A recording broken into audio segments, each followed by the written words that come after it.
très utilisé en ostéopathie, qui a été décrit par M. Frayette, Harrison, de son petit prénom, très sympathique.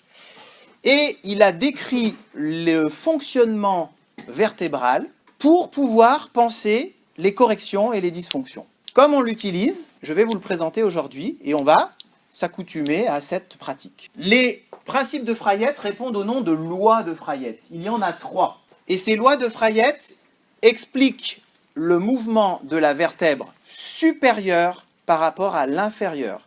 Notez en rouge, en gras, entouré, vous faites tout ce que vous voulez. C'est toujours la vertèbre supérieure qui bouge par rapport à la vertèbre inférieure. Donc, si c'est l'articulation C6-C7, c'est la mobilité de C6 par rapport à C7. Si c'est T2-T3, c'est la mobilité de T2 par rapport à T3. D'accord? Ça va? C'est un choix. Donc, c'est toujours la vertèbre supérieure qui bouge par rapport à la vertèbre inférieure qui est fixe. Bon. À quoi ça ressemble, cette articulation où vous avez un os, un autre os, un plateau vertébral qui est en fait du cartilage hyalin, et puis une structure fibreuse qui contient un liquide à l'intérieur. Ça s'appelle une... Pourquoi c'est une diarthrose? Parce qu'il y a de l'os, parce qu'il y a du cartilage, parce qu'il y a du fibreux et parce qu'il y a de la synovie. Ça va? Donc vous savez comment ça bouge, une diarthrose, on l'a vu mardi. Ok? Ça bouge de la même façon. Qu'est-ce qu'on a vu mardi? On a vu que quand on augmente la pression, ça va mettre en pression le liquide à l'intérieur qui va provoquer un mouvement. D'accord? On continue l'anatomie. Ici, vous savez que, vous ne le voyez pas, mais il y a le canal vertébral qui contient la moelle. Est-ce qu'à votre avis, c'est quelque chose qui va bouger ou au contraire, c'est l'axe autour duquel va se faire le mouvement? C'est l'axe. Pourquoi c'est l'axe? Parce qu'on ne veut pas créer de mouvement sur la moelle. Donc forcément, l'axe, il est ici. Et donc ça va tourner ou bouger autour de cet axe. D'accord? Ça va? En arrière, qu'est-ce qu'on trouve? On trouve les deux articulaires inférieurs. Oui? Vous les avez appelés certainement articulations zygo-apophysaires. Oui? Non? Non. Articulaire postérieur? Processus articulaire. Donc à chaque fois, on a une articulation entre deux vertèbres, entre la partie inférieure du processus articulaire de la vertèbre supérieure et la partie supérieure du processus articulaire de la vertèbre inférieure. Entourée par une capsule avec du liquide synovial, du cartilage, c'est aussi une diarthrose. D'accord? Donc quand on regarde les vertèbres du dessus, on s'aperçoit que la vertèbre du dessus est articulée avec la vertèbre du dessous par 3 articulations. Une diarthrose antérieure, le disque intervertébral, et 2 diarthroses postérieures. Ça va? Oui? Ça fait un triangle. Un triangle dont le centre de gravité, dont la résultante est le milieu au niveau du canal vertébral, rachidien. D'accord? Et un triangle, c'est simple. Vous ne pouvez pas bouger un angle sans faire bouger les... Eh bien, une vertèbre, c'est un complexe triangulaire. En tout cas au niveau lombaire, parce qu'au niveau costal, au niveau thoracique, il y aura des côtes en plus, donc on va rajouter des articulations, et au niveau cervical, on va rajouter encore des articulations. Donc les plus simples, c'est les lombaires. Il y a 3 articulations, ok? Et qu'est-ce que vous faites quand vous faites un test, en fait? Eh bien, vous imaginez que votre vertèbre, c'est un triangle, et vous allez voir si je peux faire bouger ce triangle, indépendamment du triangle du dessus et du triangle du dessous. Si je peux à chaque fois faire bouger le triangle, et celui du dessus et celui du dessous ne bouge pas, ça veut dire que les articulations sont libres. D'accord? Si par contre, à chaque fois que je fais bouger le triangle, ça fait bouger tout ce qui est en dessous, ça veut dire que la vertèbre du dessus et la vertèbre du dessous sont comprimées, coaptées. Ça va? Parfait. Qu'est-ce qui va donc diriger le mouvement des vertèbres? Est-ce que c'est le disque intervertébral? On a dit que le disque intervertébral, c'était 2 plateaux, c'est une diarthrose, c'est-à-dire quel type à votre avis? Puisque c'est plan, c'est une... Quel type articulaire, si c'est une diarthrose? Surface plane ou arthrodie. Donc est-ce que ça a un axe? Une arthrodie. Est-ce que ça a donc un mouvement privilégié?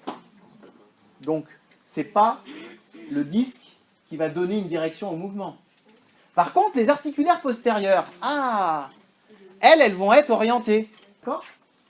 Et c'est l'orientation de ces surfaces qui va donner le mouvement préférentiel à la vertèbre. Ça va?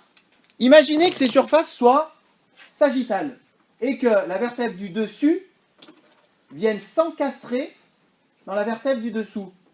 ces facettes inférieures vont être à l'intérieur des facettes supérieures de la vertèbre du dessous. Vous comprenez bien que si ces facettes sont sagittales, quel est le seul mouvement que peut faire la vertèbre du dessus par rapport à la vertèbre du dessous? C'est un mouvement dans le plan. Donc, qui décide de l'orientation du mouvement? Les facettes articulaires postérieures. Et donc, il pourra très facilement faire flexion, extension. Par contre, il aura du mal à faire de la rotation.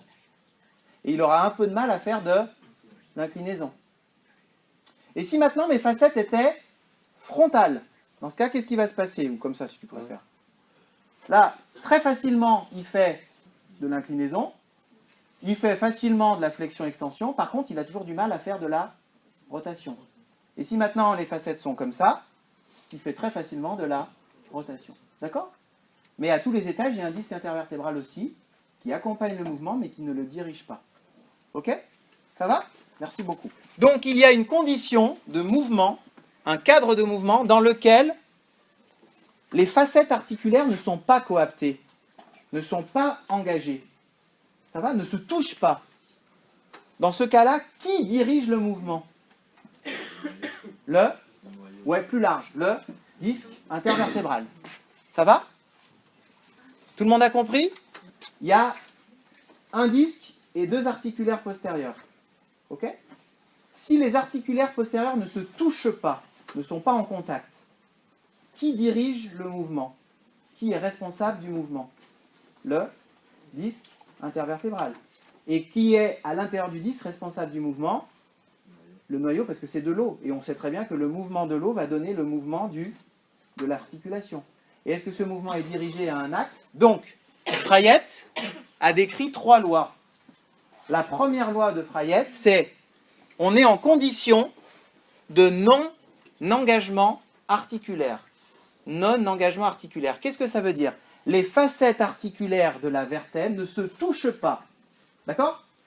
Dans cette situation, et uniquement cette situation, qui dirige le mouvement? Le disque intervertébral.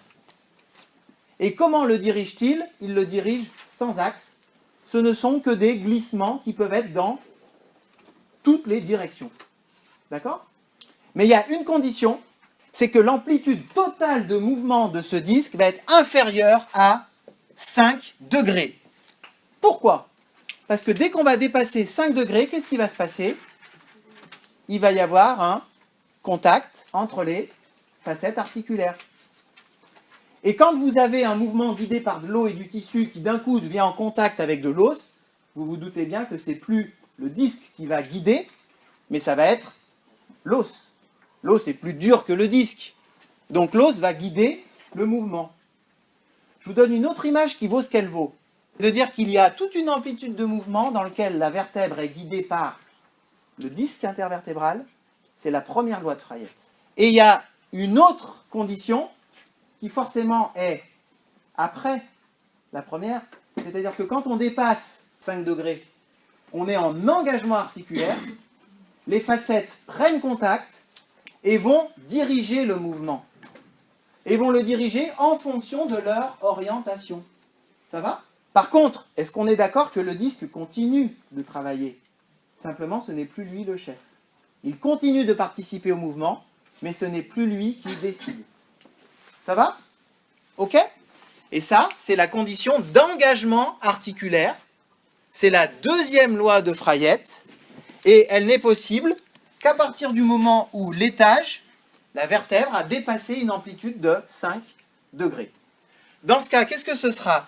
Ce sera un mouvement du disque intervertébral plus des deux articulaires postérieurs, mais ce sont les facettes postérieures qui dirigent.